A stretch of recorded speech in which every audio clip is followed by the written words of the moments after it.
Today's topic is phylum chordata.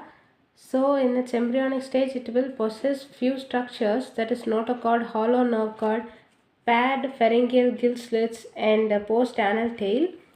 So in the later stages the notochord will actually in the embryo the notochord will give a rigid support, and in the later stage it aid or signal the development of a nervous system and vertebral column, and hollow nerve cord will turn into central nervous system, that is brain and spinal cord. Paired pharyngeal gill slits, actually it is a repeated opening in the throat region which will facilitate the gaseous exchange, that is respiration. Then bilaterally symmetrical, only in one plane you will get in two equal half. Triploblastic, ectoderm, mesoderm, endoderm arrangement will be there. Coelom will be present, and it will show organ system level of organization. Many organs will combine to perform a common function, for example digestive system, circulatory system. And post-anal tail, the tail, most of the chordates will have tail.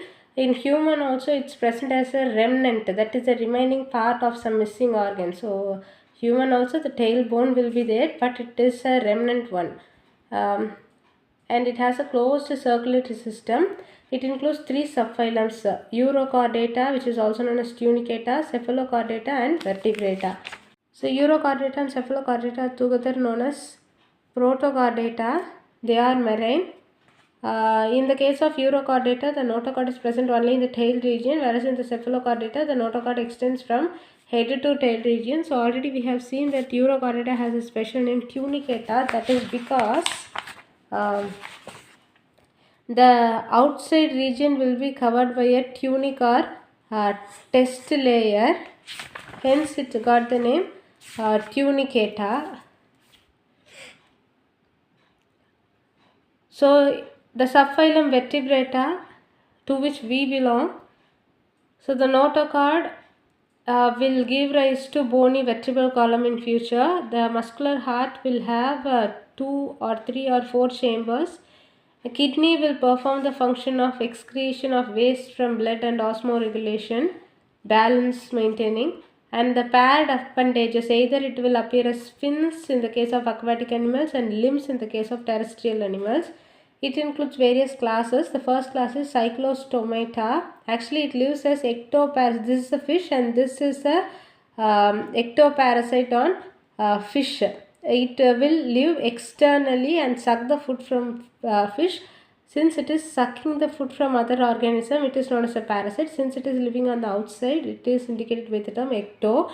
It will have 6 to 15 pairs of gill slits, and the mouth will be circular, and it is capable of sucking, and it will not have any jaws, and it doesn't have scales or paired fins like that of a fish. The circulation is closed, that is it happens inside the vessels, and during the time of spawning, that is when it is the time for fertilization, release of sperm and egg, it will migrate to some other region, and after the spawning process it will die, and the larvae from the egg will return to the ocean and develop into a adult one. So next class is class Chondrichthyes. Everything is marine here, so it's a kind of fish like shark, stingray. Their bone or endoskeleton, the skeleton will be made completely of cartilage, and hence they are known as fish with cartilaginous endoskeleton. Here the bones will not make the skeleton, instead the cartilage will make the skeleton. It will have a streamlined body. This all you might have read in your lower classes. And gill slits separate, in the gill slits are separate. The slits will be separate, but it is not covered by the gill cover, that is operculum. And the scales will be placard. The scales will look like teeth, that is placard teeth. The teeth are actually a modified placard scales which is directed backwards, and it doesn't have any air bladder to maintain the buoyancy. Actually, in fish, usually air bladder will be present, which will give an upward force against the force of water, that aid in swimming and staying in water. But in the case of this class Chondrichthyes, the air bladder will be not there. and hence it need to swim constantly to avoid sinking. In order to avoid sinking, it has to swim constantly. Along with that, it will have a large oily liver, a liver filled with oil that will provide buoyancy in case of this chondrichthyes. So example, as I mentioned before, it is shark and rays. The heart is two chambered, one auricle and one ventricle. So some of the electric eels, it will have electric organs. Actually, that organs will made of special cells called electrocytes. It is arranged in one pattern such that the charges can get transferred among the cells. And poison sting to when it is injected into a host, it will leave the poison inside. They are cold-blooded. That is, the temperature will alter with that of the external environment. The sexes are separate here, male and female will be separate, and fertilization is internal, and they are viviparous. So viviparous, it will give rise to young ones. It will not lay eggs, it will directly give rise to young ones which will look like the parent. So next class is class Ostith. So the next class is class Ostithys. So they are also marine or so the next class is class Ostithys. They are either marine or freshwater fish. In this case, the endoskeleton, that is the skeleton of the fish, is made up of bones. Hence, it is known as bony endoskeleton. Its body shape is streamlined. They have 4 pair of gills and they are surrounded by gill cover called operculum on either side. They have cycloid or ctenoid scales. It will look like this. And attached to the pharynx is the air bladder. It will provide buoyancy, which will give an upward force to rise and float. Actually, the air bladder is filled with gases like oxygen, carbon dioxide, nitrogen. It is like our lungs. The heart is two chambered, that is, it will have one auricle and one ventricle. It is cold-blooded, that is, its temperature will vary with that of the external environment. The sexes are separate. Male and female will be separate. Fertilization will take place in the water, that is, the sperm and egg will be released in the water, and where the fusion takes place, resulting in the formation of the egg. From the egg, young ones will come out. Hence, it is known as oviparous. The young ones coming out of the egg will resemble that like a parent. Hence, the development is direct. The next class is class Amphibia. It is derived from the Greek word amphi means dual, bia from bios which means life. It will lead dual life, that is two life. It is capable of living in water as well as in land.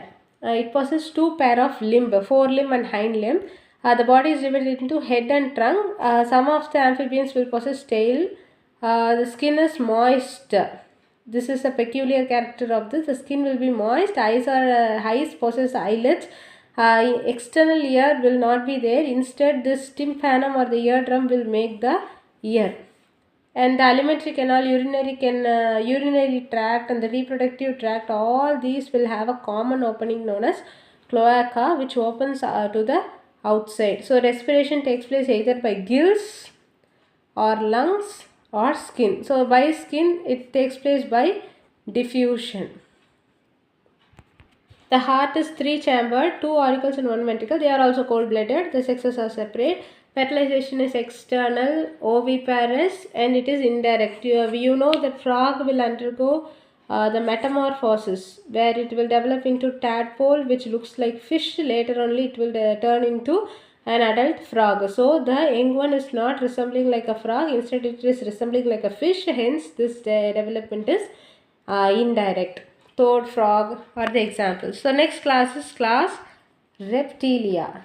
So lizard, tortoise, turtle, crocodile, snake, alligator, all are included in Reptilia. It is derived from a Latin word reptum, which means to creep and crawl. You know how it is moving? It is either creeping or crawling, hence the name. They are all terrestrial.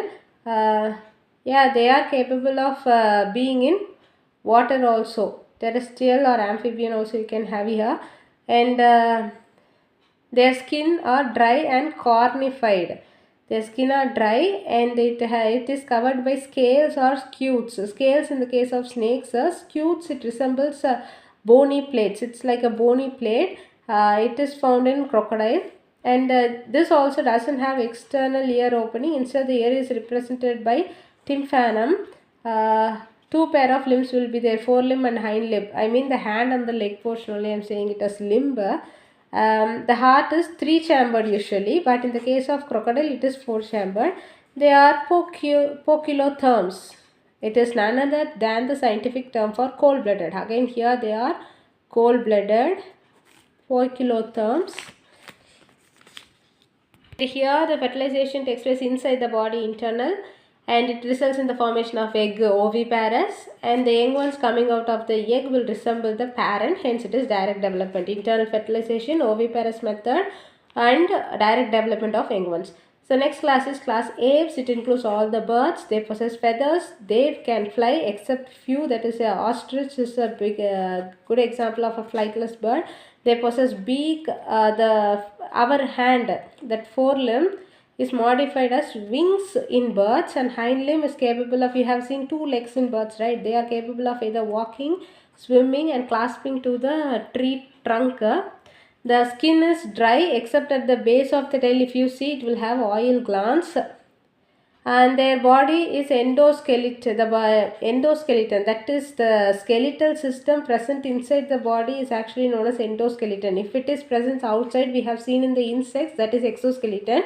Here the skeleton is present inside the body, and they are made up of bones. Hence here also it is bony endoskeleton. The long bones present in the wings are hollow. It is filled with air. It will facilitate the flight. It allows easy flying. The digestive tract has two additional chambers called crop and gizzard. Actually, crop is a thin-walled pouch. Gizzard is a muscular, thick-walled. It will do digestion by muscular contractions. Actually, these additional features will help the birds to take or swallow the food when available. Later, the complete digestion will take place inside the body. The heart is four-chambered, two auricles and two ventricles. The warm-blooded, homoiothermous. So they are warm-blooded. They have a constant body temperature. The body temperature does not vary with the environment. Here it will stay as constant. Here you are getting started with a new word, that is warm-blooded. It will have lungs for respiration, and here also fertilization is internal. Fusion of male and female gametes will take place inside the body, resulting in the formation of egg, that is oviparous, and the young chicks coming out of the egg will resemble the parent, hence the development is direct. So examples, crow, pigeon, parrot, all the birds you can write, and these are the scientific terms. So next class is class Mammalia. It includes us. So the main, they are found in various habitats like ice caps, deserts, mountains, forests, grasslands, caves, etc. The main thing here is they have the mammary gland, which is capable of producing milk to nourish the young ones after birth. Okay, they have the milk producing mammary glands, which is helpful in nourishing the young ones after birth. They have two pair of limbs, two hands. We have two hands and two legs, right? So two pair of limbs capable of walking, running, climbing, burrowing, swimming, or flying. The skin possesses hair, and external ears are pinnae. We have ears, right? The outside ear. So it is present. Different types of teeth, incisors, canines, molars, premolars, you might have studied. So that kind of teeth are present in the jaw, and heart is four-chambered, and we are all warm-blooded, that is homoiothermous. Respiration takes place by lungs. Here also the sexes are separate, male and female are separate. Fertilization takes place inside the body, and they are viviparous. It will lay young ones. It will not lay young ones. Instead, it will give birth to, it will not lay eggs. Instead, it will give birth to young ones, except few. Some cases are there which will lay egg. So most of the mammals are viviparous, that is, they will directly give birth to young ones. So these are the examples: dog, cat, lion, whatever you want you can write here. The horse, if any few you can study. And this is an overall tabulation of what we have seen so far. So if you distinguish like this in your own, it will be easy for your last minute revision.